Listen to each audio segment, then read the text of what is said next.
A liturgia de hoje nos convida a voltarmos o nosso olhar para o mandamento da caridade, especialmente da caridade fraterna, a caridade para com o próximo. Já o livro do Levítico, que é a primeira leitura, nos mostra como Deus estabeleceu leis a fim de evitar todo tipo de exploração e abuso em relação ao próximo. Ele diz: sede santos, porque eu, o Senhor vosso Deus, sou santo. E em que consiste essa santidade? Então vem os mandamentos seguintes: não furteis, não digais mentiras, não vos enganeis, não jureis falso por meu nome, não explores o teu próximo, não pratiques extorsão contra ele, não retenhas a diária do assalariado, não amaldiçoes o surdo, que não vai poder te ouvir amaldiçoando, nem coloques tropeço diante do cego, porque isso é crueldade, isso é maligno. Não cometas injustiças, etc. Todos esses mandamentos são mandamentos que desembocam num único mandamento: amarás o teu próximo como a ti mesmo. Eu sou o Senhor. Ou seja, Deus se coloca como o garante desses mandamentos, porque Ele é o remunerador. É Ele que recompensa cada um de acordo com a caridade realizada. E isso, queridos irmãos, não tem nada a ver com simplesmente fazer coisas boas. Não é uma questão de praxis, é uma questão de caráter. Ele diz: sede santos, como eu sou santo. O Evangelho narra essa parábola do juízo final, do capítulo 25 de São Mateus. E quando separa os justos dos ímpios, ele se volta aos justos e diz: vinde benditos de meu Pai, etc., pois eu estava com fome e me destes de comer. O elemento enigmático da parábola, para mim, está sobretudo na pergunta que os eleitos fazem ao Senhor: Senhor, quando foi que te vimos com fome, te demos de comer, com sede, te demos de beber? Quando foi que te vimos como estrangeiro e te recebemos em casa, etc.? Quando foi? Ou seja, a ignorância acerca do próprio bem praticado por eles demonstra que eles não estavam fazendo como uma espécie de autoproclamação de bondade, ou por estarem por detrás de uma causa que supostamente seria cristológica. Não, eles fazem aquilo por quê? Porque eles são bons, aquela é a natureza deles, esse é o caráter deles. E quando nós falamos de mudança de caráter, de mudança de personalidade, de regeneração, nós estamos falando de uma operação exclusiva da graça. Só Deus pode transformar-nos a fim de que a nossa natureza mude. E a graça, nós sabemos, opera pela fé. E ela mesma é fruto da fé.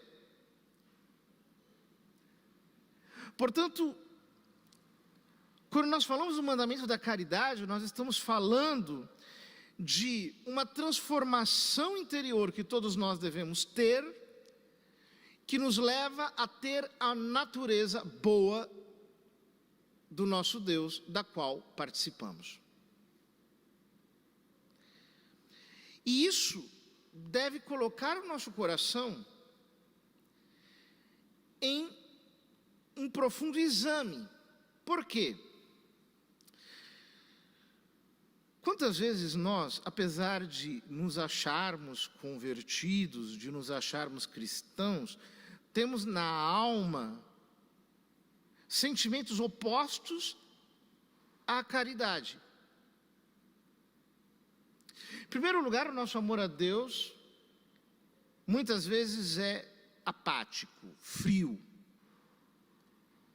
desprovido de fervor, sem entusiasmo. A nossa vida espiritual murcha, xoxa, sem graça. Por outro lado, o fruto que se recolhe dos nossos sentimentos espontâneos não é o fruto da caridade, de quem se esqueceu de si mesmo e que só pensa no bem do outro porque já está satisfeito com sentir-se completamente cheio do amor divino. Não, mas são atitudes como essas. Não cometas injustiça, julga o teu próximo de acordo com a justiça, não sejas maldizente. Quantas vezes nós somos maldizentes, falamos mal dos outros,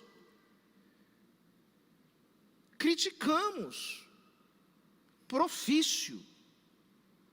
Não conspires caluniando contra a vida do teu próximo. Não tenhas ódio no teu coração. Quantas vezes nós abrigamos sentimentos de ódio?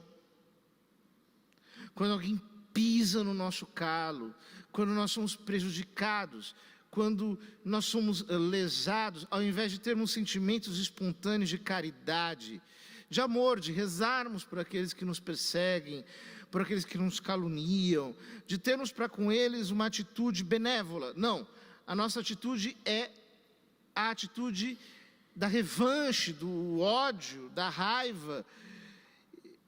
Ele diz aqui: não procures vingança. Quantas vezes nós queremos dar o troco?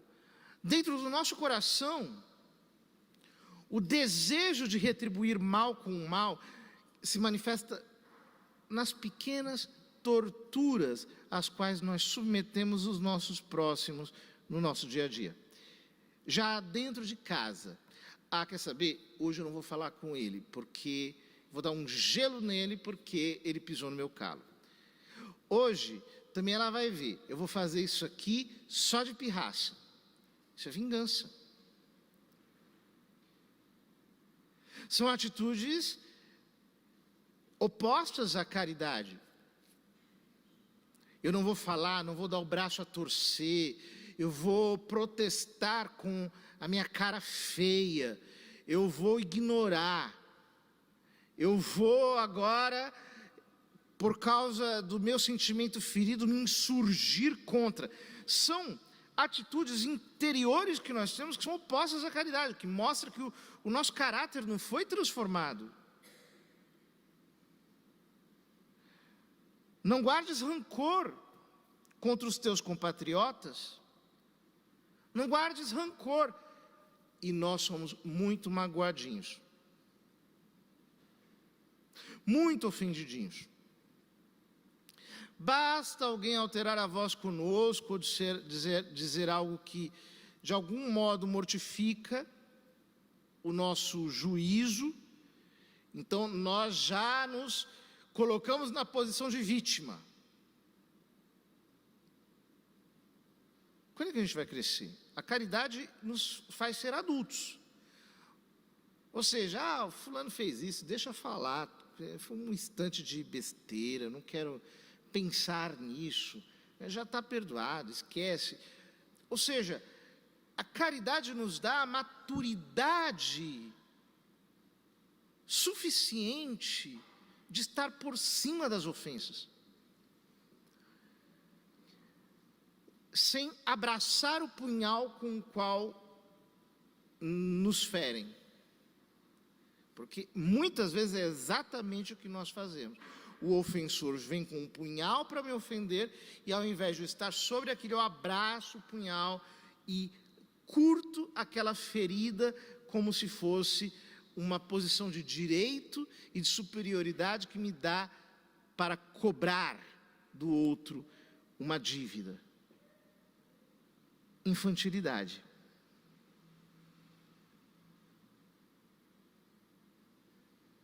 Repreende o teu próximo para não te tornares culpado de pecado por causa dele. Aqui os pecados de omissão, né? Algumas pessoas sempre querem permanecer numa posição neutra. Sabe aquele marido neutro? Os filhos ofendem a mãe, mas ele está na posição dele neutra. Não quero me indispor. Espera aí, você não pode ser neutro. O mesmo vale para a mãe, em relação ao pai. Tem que repreender. É necessário que haja respeito. Os filhos são obrigados a respeitar os pais. E isso não tem limite de idade. Isso vai até o fim da vida. Assim como o marido tem que respeitar a mulher e vice-versa. Não existe neutralidade nessas questões. Há muita neutralidade que é culposa. Aquela pessoa que diz, não vou me expor. Eu tenho que permanecer aqui indiferente. Calma. Você não pode ser indiferente a tudo. Quando mexem com a tua carne, se teu amigo está lutando com um jacaré e você diz, olha, eu vou ficar neutro. Não, querido, você não está neutro, você está do lado do jacaré. É simples assim. Essa neutralidade é falsa, é fingida.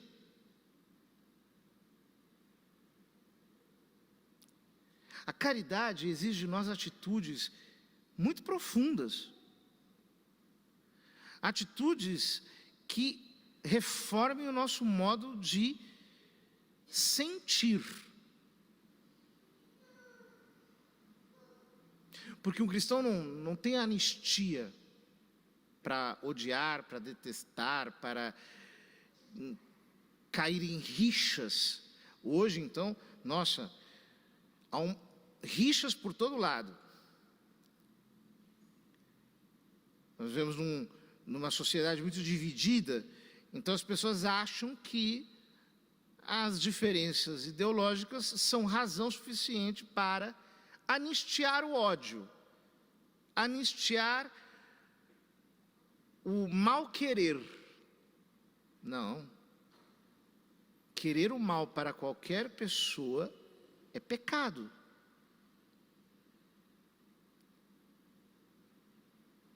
Nós temos que ter no nosso coração a consciência de que se nós não somos amorosos, não há santidade na nossa vida. Se a caridade não impregna todas as nossas ações e sentimentos, pode rezar o quanto você quiser. A sua falta de empatia, a sua completa indiferença ao outro, o seu egoísmo, o seu individualismo, demonstra que você é apenas um fariseu disfarçado de santo. A caridade transforma o nosso coração. E isso não significa que aquele que faz o bem ao próximo está anistiado a fazer maldades seletivas. Porque hoje isso também vai muito de moda, né? Se eu ajudo algumas pessoas, se eu faço bem para algumas pessoas, portanto, logo eu estou justificado para cometer abusos, atrocidades, injustiças, etc., lesar o direito dos outros, etc. Não. A caridade é integral. São Tomás dizia: bonum ex integra causa, malum ex quacunque defecto. O bem vem da causa íntegra, ele é total. Mas o mal vem de qualquer defecção, de qualquer carência. A caridade é total. É caridade com o de cima, com o de baixo, com quem está ao lado, com quem está na frente, com quem está atrás. A caridade é omnicompreensiva. E ela precisa ser, para nós, o parâmetro de todas as nossas ações. Nesse tempo da Quaresma, examinemo-nos. Será que nós não temos o coração mesquinho, pouco generoso, pouco amoroso? Será que nós não temos um coração infantil demais?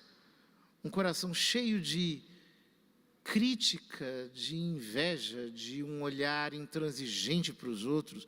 Será que o nosso coração não se parece com a indiferença desses condenados aqui do Evangelho, que nem percebiam os outros, achavam que bastava não roubar e não matar, e que já estavam por isso muito bem, quando o Senhor quer de nós muito mais do que isso.